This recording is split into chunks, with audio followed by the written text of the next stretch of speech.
કેમ છો વિદ્યાર્થી મિત્રો? હું ભોયા વૈશાલી શ્રી સત્યસાઈ લક્ષ્મી મોહન વિદ્યાલય મહવાસથી આપનું હાર્દિક સ્વાગત કરું છું.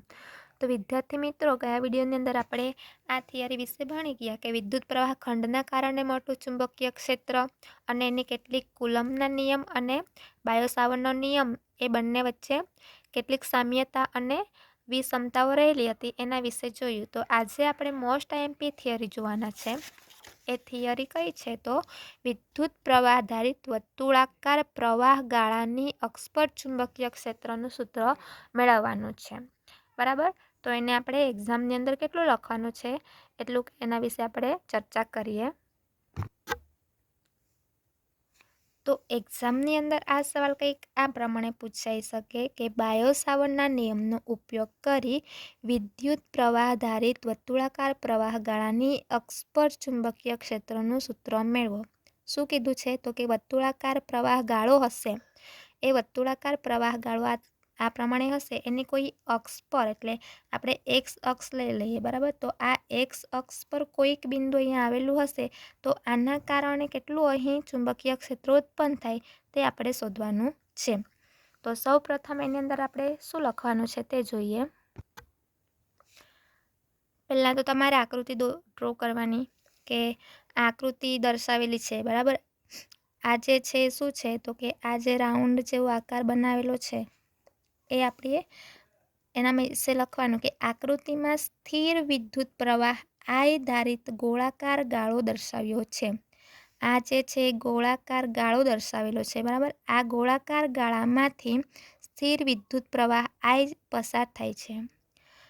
આ ગાળામાંથી વિદ્યુત પ્રવાહ પસાર થાય છે આઈ જેટલો. બરાબર? એટલે લખવાનું એના માટે કે આકૃતિમાં સ્થિર વિદ્યુત પ્રવાહ આઈ, આકૃતિમાં સ્થિર વિદ્યુત પ્રવાહ આઈ ધરાવતો એક ગોળાકાર ગાળો દર્શાવ્યો છે. અને આ ગાળાની ત્રિજ્યા કેટલી છે? એની ત્રિજ્યા આર જેટલી છે. બરાબર? એની ત્રિજ્યા જે છે કેટલી હશે? આર છે. એટલે પહેલો પોઈન્ટ શું થશે? તો કે આકૃતિમાં સ્થિર વિદ્યુત પ્રવાહ આઈ ધરાવતો એક ગાળો દર્શાવ્યો છે. એ ગાળો કેવો છે? ગોળાકાર ગાળો દર્શાવેલ છે. અને આ ગોળાકાર ગાળાની ત્રિજ્યા કેટલી છે? આર જેટલી છે. બરાબર? એટલે પહેલો પોઈન્ટ થઈ ગયું. ત્યારબાદ બીજો પોઈન્ટ માટે શું લખવાનું? તો કે તેમજ તેનું કેન્દ્ર ઉગમ બિંદુ ઓ પર રહે.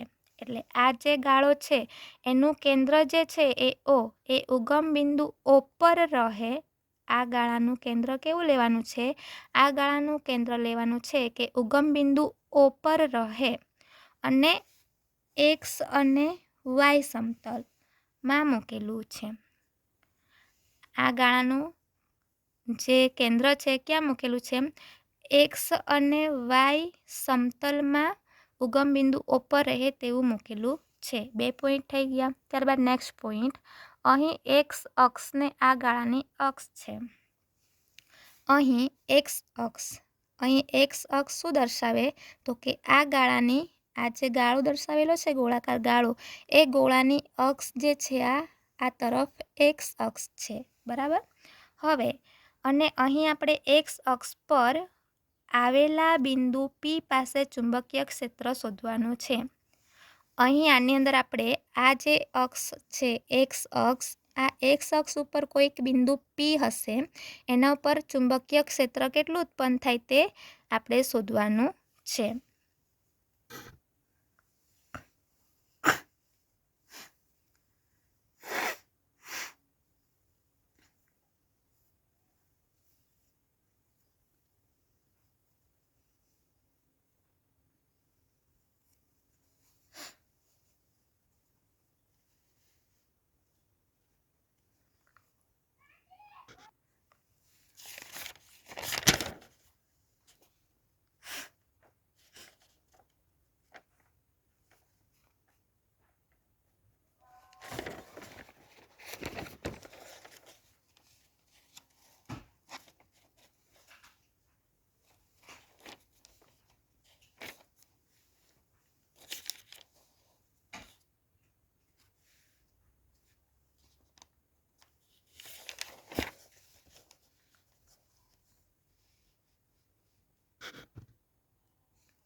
તો હવે આ જે આખા નળાકાર ભાગના લીધે નહીં પણ આટલુંક જે ડીએલ ખંડ એટલે નાનકડો ખંડ લીધેલો છે, તો આ નાનકડા ખંડના લીધે આ બિંદુ પાસે કેટલું ચુંબકીય ક્ષેત્ર ઉત્પન્ન થાય એ શોધવાનું છે. તો લખવાનું કે હવે આ જે ડીએલ ખંડના કારણે બિંદુ પી પાસે ઉદ્ભવતું ચુંબકીય ક્ષેત્ર બાયો-સાવર્ટના નિયમ પ્રમાણે લેવાનું. હવે બાયો-સાવર્ટના નિયમ પ્રમાણે એટલે તમને બાયો-સાવર્ટનું સૂત્ર યાદ હોવું જોઈએ. તે સૂત્ર હવે આપણે અહીંયા લખવાનું છે. તો એની અંદર લખવાનું કે ડીએલ ખંડના કારણે કેટલું ચુંબકીય ક્ષેત્ર ઉત્પન્ન થાય તે. તો એના માટે જોઈએ તો અહીં ડીએલના કારણે ઉદ્ભવતા ચુંબકીય ક્ષેત્ર ડીબી એટલે કે કોઈ એક ખંડ, આપણે નાનકડો ખંડ લીધો ને એટલે નાનકડો ખંડ લીધેલો એટલે ચુંબકીય ક્ષેત્ર બી છે એનું આપણે એના ખંડના કારણે એટલે ડીબી લખેલ છે. તો ડીબીનું મૂલ્ય બાયો-સાવર્ટના નિયમ પરથી, હવે બાયો-સાવર્ટનું સૂત્ર આપણને ખબર હોવી જોઈએ. તો બાયો-સાવર્ટનું સૂત્ર શું છે? ડીબી બરાબર μ0.45 I DL ઇન્ટુ r/r3 અથવા ડીબી બરાબર μ0.4π I DL/r2 એટલે આ આર ને આમાંથી એક આર આપણે કેન્સલ કરીએ એટલે આપણને આરનો વર્ગ મળ્યો છે. અથવા આવી રીતના આપણે બે સૂત્ર લખી શકીએ, જે સૂત્ર આપણને ખબર છે બાયો-સાવર્ટના નિયમના સૂત્ર છે. તો હવે અહીં આપણે આરની કિંમત પાયથાગોરસના નિયમ પરથી શોધવી પડશે. અહીં આપણે આરની કિંમત આમાં સૂત્રની અંદર શું આવે છે? આર આવે છે, બરાબર. આઈ છે, ડીએલ છે સૂત્રની અંદર. ડીએલ જે છે આકૃતિમાં દર્શાવેલું છે, આઈ પણ છે. ડીબી શોધવાનું છે, ડીએલ પણ આપણે લીધો છે, પણ આર છે, બરાબર. તો આરની જે કિંમત છે આપણે પાયથાગોરસના નિયમ પરથી શોધવી પડે. તો શું થશે? હવે આકૃતિ પરથી જોઈએ. હવે પાયથાગોરસના નિયમ પરથી આર શોધવાનો છે એટલે કે આપણે આ જે આર છે આ બિંદુના કારણે અહીં કેટલું ચુંબકીય ક્ષેત્ર ઉત્પન્ન થાય તે શોધવા માટે આ જે આર છે એ શોધવું પડશે પહેલાં, બરાબર. તો આરનું મૂલ્ય જે છે આપણે પાયથાગોરસના નિયમ પરથી શોધવાનું છે. તો આ આપણો શું થઈ જશે? આ એક ત્રિકોણ થઈ જાય ને, આ આપણો એક કાટકોણ ત્રિકોણ થઈ જાય, બરાબર. તો આ જે છે આપણું કર્ણ થઈ જાય, કર્ણ, અને એ બે બાજુઓનો વર્ગનો સરવાળો. તો પાયથાગોરસનો નિયમ શું કહે? તો કે કર્ણનો વર્ગ બરાબર બે બાજુઓનો વર્ગનો સરવાળો. તો અહીં આરનો વર્ગ થશે એટલે આરનો વર્ગ, બરાબર. ત્યારબાદ બે બાજુઓનો વર્ગનો સરવાળો. તો બે બાજુ કઈ થશે? આ એક બાજુ અને એક બાજુ આ થશે, બરાબર. તો આરનો વર્ગ અને એક્સનો વર્ગ થશે, એનો બંનેનો સરવાળો. એટલે આરનો વર્ગ બરાબર આરનો વર્ગ વત્તા એક્સનો વર્ગ, એટલે આરનો વર્ગ બરાબર એક્સનો વર્ગ વત્તા આરનો વર્ગ થશે. હવે આર બરાબર શું થશે? આ વર્ગ છે એને આપણે આ સાઈડ વર્ગમૂળમાં આપી દઈએ, બરાબર. તો આના પરથી આમ થઈ જાય ને, તો કે એના બરાબર આર વર્ગ આપણે આ સાઈડ વર્ગમૂળમાં આપી દઈએ તો વર્ગમૂળમાં શું લખાશે? એક્સનો વર્ગ વત્તા આરનો વર્ગ લખાશે. હવે આ આર છે, આ વર્ગમૂળને આપણે વર્ગમૂળની જગ્યાએ શું લખીએ છીએ કાઉસની બહાર? તો કે 1/2 લખીએ છીએ. વર્ગમૂળની જે નિશાની છે એના માટે આપણે 1/2 લખીએ છીએ, તે જ લખી દીધું છે. તો કે આર બરાબર એક્સનો વર્ગ વત્તા આરનો વર્ગ અને 1/2. હવે આર મળી ગયું આપણને. તો હવે ચુંબકીય ક્ષેત્ર કેટલું મળે તે જોઈએ. તો આર મળી જાય છે, તો આ સૂત્રની અંદર હવે આપણે આ જે સમીકરણ આપણે લખેલા છે બાયો-સાવર્ટના નિયમ પરથી, એની અંદર આપણે આરની કિંમત મૂકી દઈએ તો શું થશે? ડીબી બરાબર μ0.4π IDL આરનો વર્ગ. તો આરનો વર્ગ એટલે આર આપણને કેટલું મળ્યું છે? આર બરાબર એક્સનો વર્ગ વત્તા આરનો વર્ગ ને 1/2. તો આ આરનો વર્ગની જગ્યાએ શું લખવાનું? એક્સનો વર્ગ વત્તા આરનો વર્ગ ની 1/2 છે અને એનો પાછો શું છે? વર્ગ છે. તો અહીંયા આપણે એનો વર્ગ કરવો પડે. હવે ડીબી બરાબર μ0.4π તો છે જ, આઈડીએલ પણ છે. હવે જોઈએ તો અહીં એક્સનો વર્ગ વત્તા આરનો વર્ગ છે, તો આ બે કેન્સલ થઈ જશે. તો આવી રીતના છે ને આપણો એક્સનો વર્ગ વત્તા આરનો વર્ગ છે, બરાબર. એનો વર્ગ ને 1/2 અને આખાનો પાછો વર્ગ છે તો આ બે ને આ બે કેન્સલ, તો પાછું આપણને શું મળશે જવાબ? એક્સનો વર્ગ વત્તા આરનો વર્ગ આટલું જ મળશે, કારણ કે આ બે અંશ અને છેદમાંથી કેન્સલ થાય છે એટલે આપણને જવાબ મળે છે એક્સનો વર્ગ વત્તા આરનો વર્ગ. હવે અહીં ડીબીની દિશા આકૃતિમાં દર્શાવી છે કે ચુંબકીય ક્ષેત્ર જે છે એની દિશા આકૃતિમાં દર્શાવી છે જે ડીએલ અને આર વડે બનતા સમતલને લંબ છે.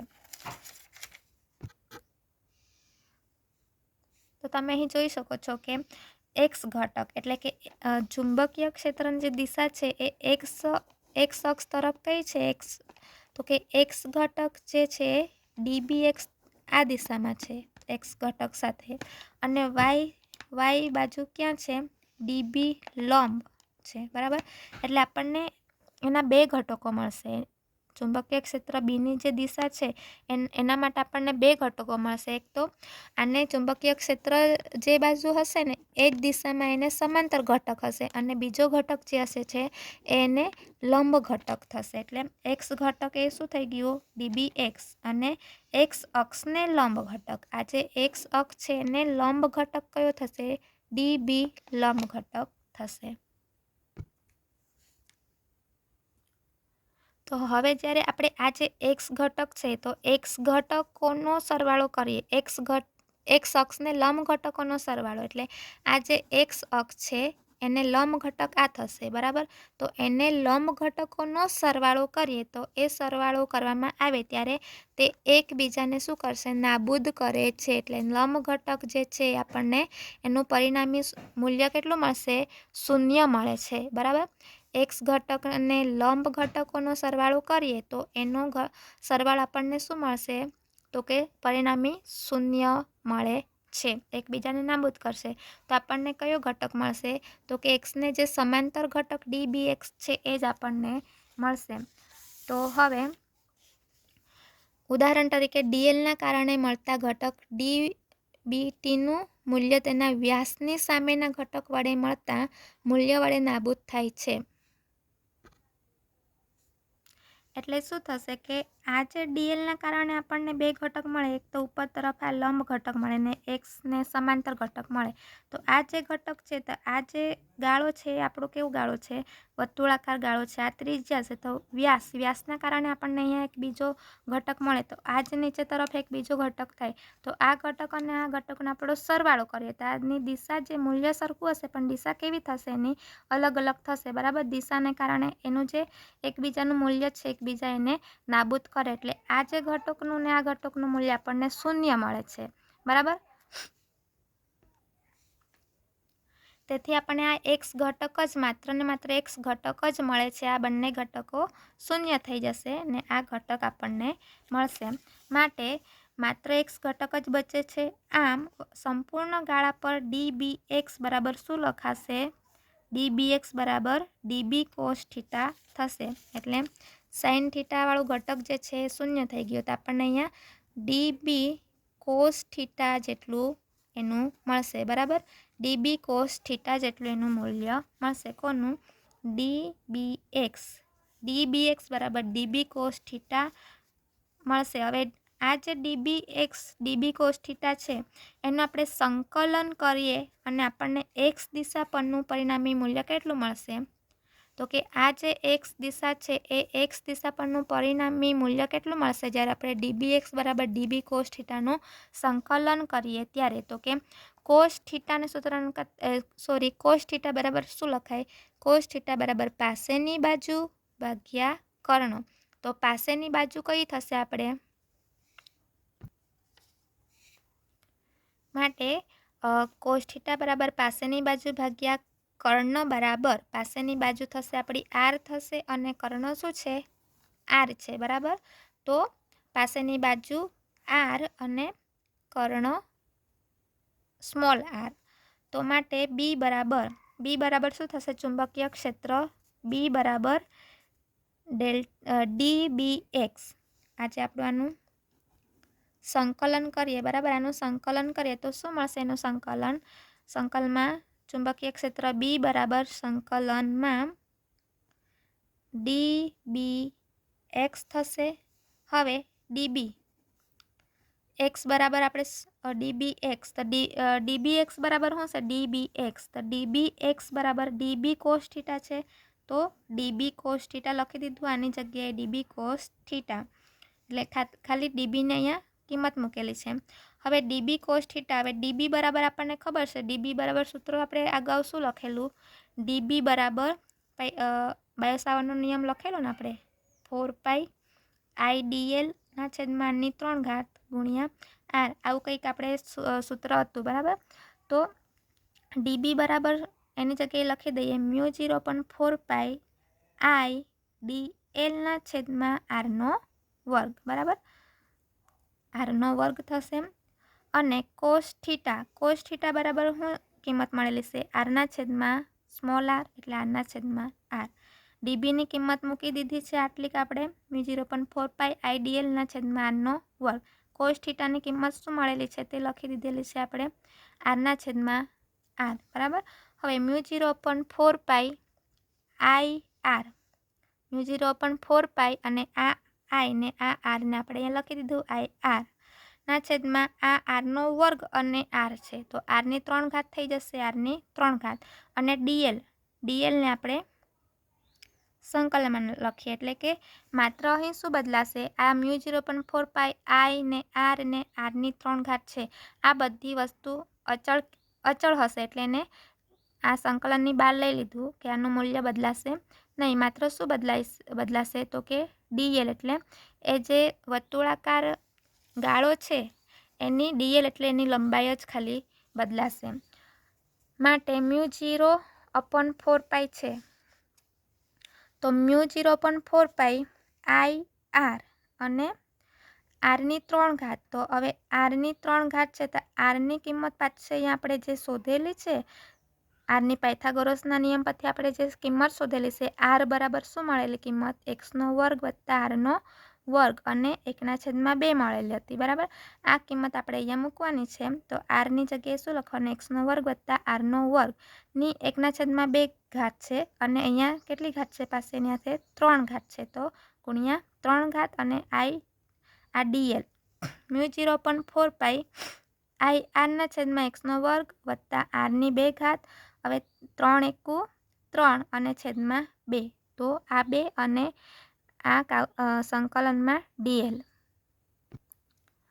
તો હવે જે આપણે આગળ સૂત્ર મેળવ્યું બરાબર જે આ સૂત્ર હતું તો અહીં આપણે μ0.4 પાઈ વાળું આ સૂત્ર મેળવ્યું અત્યારે બરાબર તો અહીં હવે આપણે શું કરવાનું આ સૂત્ર કોના માટે મેળવ્યું આપણે જ્યારે સૂક્ષ્મ ખંડ આટલો નાનકડો અમથો આનો ભાગ એક લઈ લીધેલો હતો બરાબર નાનકડો સૂક્ષ્મ ખંડ લીધેલો તેના કારણે કેટલું મળે ચુંબકીય ક્ષેત્ર તે આપણે આ જોયું પણ હવે આપણે આખા ખંડોનો આ વર્તુળાકાર માર્ગ છે તો આના ઉપર તો ઘણા બધા નાના નાના ખંડો હશે ને આ નાના નાના ખંડોથી પછી આ વર્તુળાકાર ગાળો બનેલો છે તો આના બધા સૂક્ષ્મ નાના નાના બધા ખંડોનો આપણે સરવાળો કરીએ તો આખાનો સરવાળો કરીએ તો આ શું મળી જશે આપણને પરિઘ મળી જશે તો પરિઘ બરાબર આપણને ખબર છે પરિઘ બરાબર શું થાય 2πr થાય તો હવે તેના માટે લખીએ તો કે અહીં દરેક સૂક્ષ્મ ખંડ ડીએલનો સરવાળો કરીએ તો તે વર્તુળનો પરિઘ મળે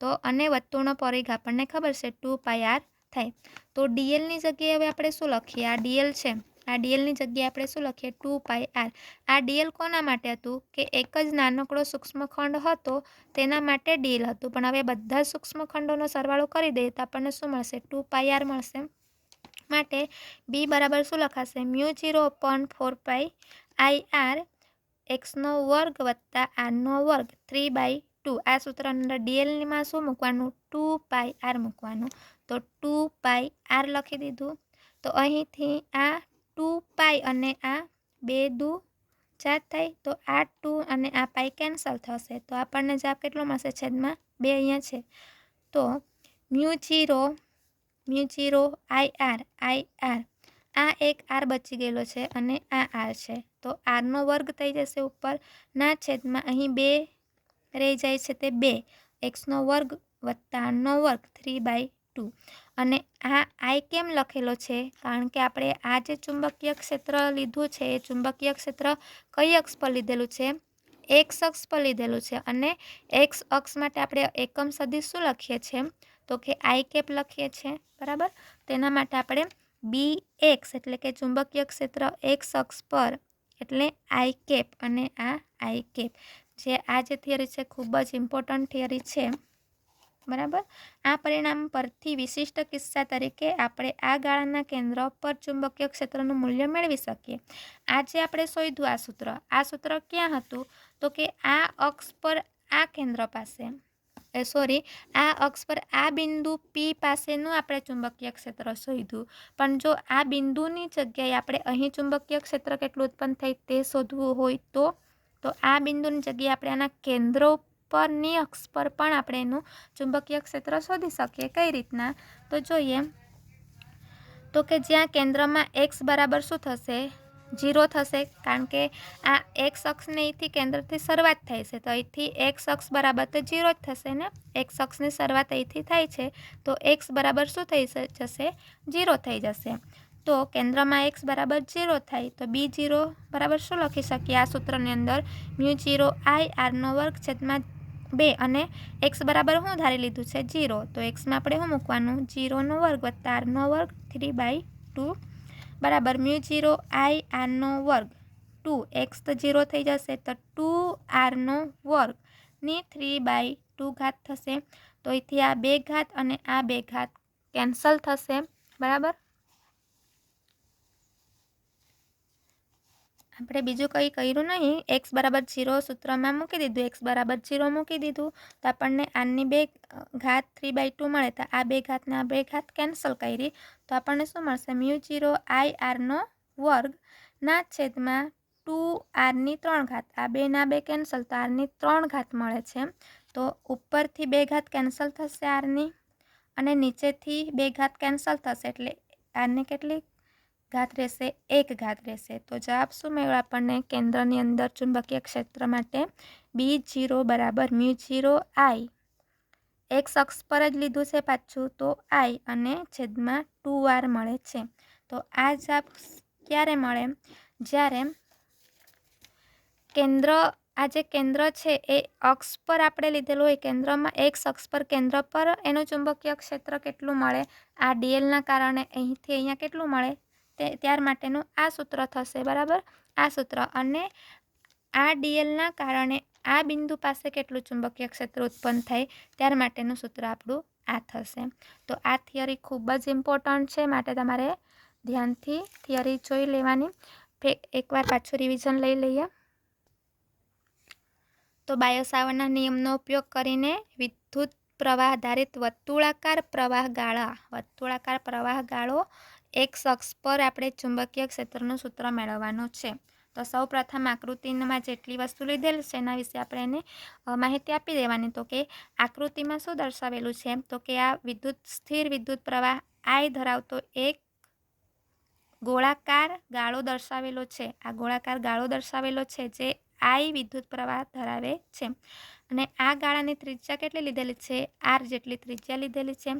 त्यारबाद ओ माटे लखवानुं छे एक केंद्र माटे लखवानुं छे तो केंद्र माटे शुं लखशुं तो के तेनुं केंद्र उगम बिंदु ओ पर रहे। आ जे गाळो छे एनुं केंद्र उगम बिंदु ओ रहे अने XY समतलमां मूकेलुं होय तेवी रीतना एनुं केंद्र गोठववानुं छे। त्यारबाद एक्स अक्ष माटे लखवानुं छे तो के आनी अंदर जे आ एक्स अक्ष छे एक्स अक्ष शुं छे तो के एक्स अक्ष ए गाळानी अक्ष छे। आ जे गाळो छे एनी एक्स अक्ष छे। हवे एक અહીં આપણે एक्स अक्ष पर आवेला बिंदु P पासे एक्स अक्ष पर आवेला बिंदु P पासे चुंबकीय क्षेत्र केटलुं उत्पन्न थाय ते जोवानुं छे। तेना माटे लखवानुं के O अने P वच्चेनुं अंतर केटलुं छे x जेटलुं छे। हवे आनी अंदर आपणे एक सूक्ष्मखंड डीएल विचारी लेवानुं तो सूक्ष्मखंड डीएल विचारी लीधुं। त्यारबाद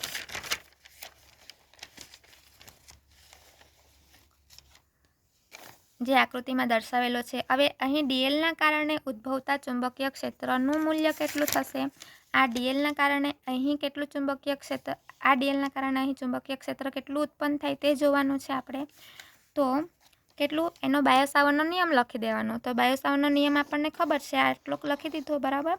હવે આમાં બાયોસાવર્ણનીયમાં આર આવે છે, ત્રિજ્યા આર, બરાબર. તો ત્રિજ્યા આપણે એના પરથી પાયથાગોરસના નિયમ પરથી શોધી કાઢીએ તો પાયથાગોરસનો નિયમ આર શોધવાનું છે એટલે આરનો વર્ગ થશે અને બે બાજુનો વર્ગનો સરવાળો એટલે આરનો વર્ગ વત્તા એક્સનો વર્ગ થશે.